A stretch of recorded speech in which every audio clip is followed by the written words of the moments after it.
தென்காசி அருள்மிகு திருக்குற்றாலநாத சுவாமி திருக்கோயில் குற்றாலம். சங்க இலக்கியங்களில் பொதிகைமலை பற்றிய செய்திகள் காணப்படுவதாலும் குற்றாலநாதர் சங்ககால நகரங்களில் ஒன்றாக கணக்கிடப்பட்டு ஆண்டியரின் ஆட்சிக்குட்பட்டிருந்ததாலும் சோழ மன்னன் கோச்செங்கண்ணால் தலவிருட்சம் உருவாக்கப்பட்டிருப்பதாலும் திருக்குற்றாலநாதர் கோயில் வழிபாடு சங்க காலத்தில் இருந்தது என கருத முடிகிறது. பல்லவர் காலத்தில் கபிலரால் எழுதப்பட்ட சிவபெருமான் திருவந்தாதி என்னும் நூலில் கோகரணங்கங்குற்றாலம், கூற்றின் பொருள் முயன்ற குற்றாலம், குழந்தேன் கமல் சோலை குற்றாலம் என்று குற்றால நகரின் பெருமையையும் குற்றாலநாதரின் சிறப்பும் வெளிப்படுவதால் அந்த காலத்தில் குற்றாலமும் குற்றாலநாதர் கோயிலும் பெருமையுடன் விளங்கியிருத்தல் வேண்டும். திருக்குற்றாலநாத சுவாமி கோயில் முதலில் வைணவ கோயிலாக இருந்ததாகவும் அகத்தியர் பெருமாளை குரு குற்றாலநாதராக மாற்றினார் என்பதும் புராணச் செய்தி. ஆகையால் குற்றாலநாதருக்கு தீராத தலைவலி ஏற்பட்டதாகவும் அதை போக்க தினசரி காலசந்தி அபிஷேகத்தின் போது 64 மூலிகைகளால் தயாரிக்கப்பட்ட சந்தனாதி தைலம் கொண்டு அபிஷேகம் செய்யப்படுகிறது. மேலும் அர்த்த சாம பூசையின் போது மூலிகைகளை கொண்டு கசாயம் தயாரித்து இறைவனுக்கு நெய்வேத்தியமாக படைத்து பக்தர்களுக்கு வழங்கப்படுகிறது. ஆதியில் இந்த திருக்கோயில் வைணவத்தலமாக இருந்ததை உணர்த்தும் வகையில் இந்த கோயில் சங்கு வடிவத்தில் அமையப்பட்டுள்ளது. சங்கு வடிவம் பெருமாளுக்கு உகந்ததாகும். திருக்குற்றாலநாதர் கோயிலில் மொத்தம் 89 கல்வெட்டுகள் இருக்கின்றன.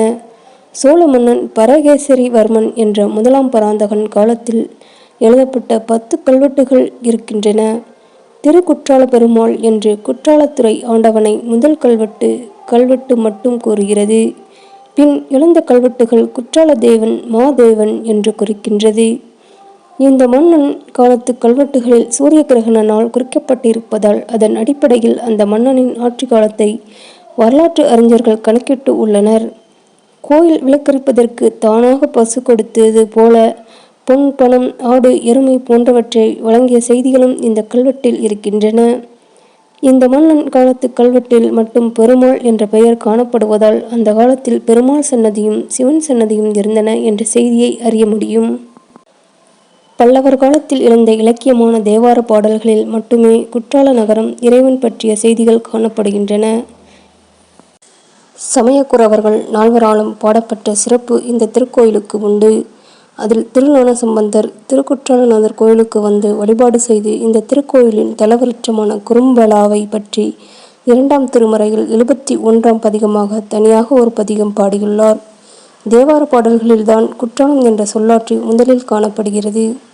சைவ திருமறைகளாகிய தேவாரம், திருவாசகம், திருக்கோவையார், சிவபெரு திருவந்தாதி, பெரிய புராணம் ஆகியவற்றிலும் குற்றாலத்தை கூத்தன் பற்றிய செய்திகள் இடம்பெற்றுள்ளன.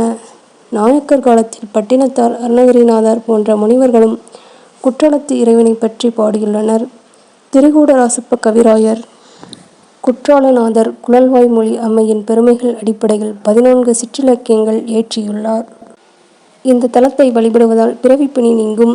அன்னை பராசக்தியின் முன் நின்று வணங்குவோருக்கு நினைத்த காரியம் கைகூடும். மணக்கோலநாதர் சன்னதியில் சந்தன அபிஷேகம் செய்து வழிபட்டால் திருமண தடை நீங்கும்.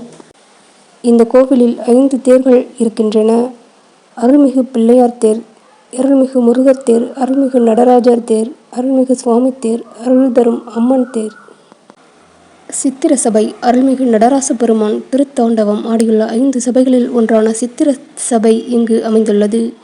திருக்குற்றாலநாத சுவாமி திருக்கோயிலின் வடக்கே சித்திர சபை அமைந்துள்ளது. இதன் மேற்கூரை முழுவதும் அழகிய செப்பு தகட்டால் வேயப்பட்டு அதன் உட்பகுதி முழுவதும் அழகிய மூலிகை வர்ணத்தால் ஓவியங்கள் தீட்டப்பட்டுள்ளன. சித்திர சபை பராக்கிரம பாண்டியனால் தொடங்கப்பட்டு உதய மார்த்தாண்டவர்மனால் கட்டி முடிக்கப்பட்டு இருக்கலாம் என கருதப்படுகிறது. சிவபெருமான் நடனம் புரியும் இடமாதலால் நுழைவு வாயிலின் இருபுறமும் அமைந்த மேடையில் வாசிகை பூண்டு மணித்தோடு அணிந்து கண்ணம் முகத்தெழுதிய ஆடல் மகளிரின் சிலைகள் வந்தாரை வரவேற்கும் வகையில் அமைக்கப்பட்டுள்ளது. இசைக்கருவி வாசித்து நிற்கும் பாணனின் சிலை ஒரு புறம் உள்ளது. வாயில் கதவுகள் ஒவ்வொன்றிலும் மர சிற்பங்கள் அமைக்கப்பட்டு இருக்கிறது. இவற்றில் சக்தி பீடம், பாலூட்டும் பார்வதி தேவி, குழல் ஊதும் கண்ணன், தென் திசை கடவுள் ஏகபாதமூர்த்தி, வீரபத்திரர், முருகர், பிள்ளையார், மீனாட்சி, கஜேந்திர மூற்றக்காட்சி, விஸ்வபாரூடர், கங்காளார், ராவண அனுக்கிரகமூர்த்தி, காலனை காலால் உதைத்த சிவன் ஆகிய இறை உருவங்களும் அரச உருவங்களும் புராண சிற்பங்களும் இடம்பெற்றிருக்கிறது. இதன் சிறப்பறியா மனிதர்களின் செயலால் சிதிலமடைந்து ஓவியங்கள் தற்போது புனரமைக்கப்பட்டுள்ளது.